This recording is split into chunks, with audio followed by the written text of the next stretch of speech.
మాజీ మంత్రి దివంగత వైఎస్ వివేకానందరెడ్డి దారుణ హత్య జరిగి 7 ఏళ్లు పూర్తయింది. నిందితులెవరో తేలలేదు. అయితే ఈ కేసు రాజకీయంగా మాత్రం ప్రకంపనలు సృష్టిస్తూనే ఉంది. కడప జిల్లాలో వైఎస్ఆర్ కుటుంబంలోని ప్రముఖ వ్యక్తిగా ఉన్న వివేకా మర్డర్ కేసులో ఏవి నిజాలు ఏవి నిందలు అన్నవి తేలకపోవడంతో ఒక చర్చ అయితే ఆ కుటుంబం రెండుగా విడిపోయి ఒకరి మీద మరొకరు విమర్శలు చేసుకోవడం రాజకీయంగా విచిత్రమైన పరిణామం. ఈ కేసు విషయంలో విచారణ చేసేదేమీ లేదని సిబిఐ సుప్రీంకోర్టుకు తెలియజేసిన తర్వాత ట్రయల్ ని 4 వారాలు చేపట్టాలని సుప్రీంకోర్టు ఆదేశించిన సంగతి తెలిసిందే. ఈ క్రమంలో వివేకా 7వ జయంతి మార్చి 15న జరిగింది. ఈ సందర్భంగా ఆయన కుమార్తె సునీత తండ్రి హత్య కేసులో సరైన న్యాయం లభించలేదని ఆవేదన వ్యక్తం చేశారు. ఈ కేసు విషయంలో దర్యాప్తు సంతృప్తికరంగా లేదని అన్నారు. తానైనా సరే ప్రయత్నలోపం లేకుండా మరింతగా పోరాడతా అని చెప్పుకొచ్చారు.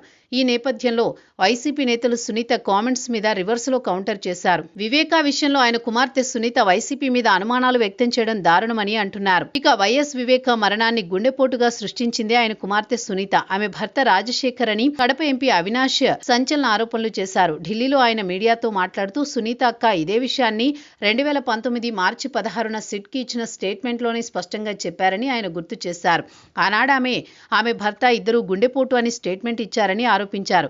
పైగా వివేకా హత్య కేసులో అనేక కీలక అంశాలు కూడా ఆమె పక్కదోవ పట్టించారని ఆయన అన్నారు. ఈ కేసులో తనను సునీత టార్గెట్ చేశారని, తన మీద తప్పుడు సాక్ష్యాలు చెప్పాలని ఆమె కొందరి మీద తీవ్రస్థాయిలో ఒత్తిడి చేశారని ఆయన ఆరోపించారు.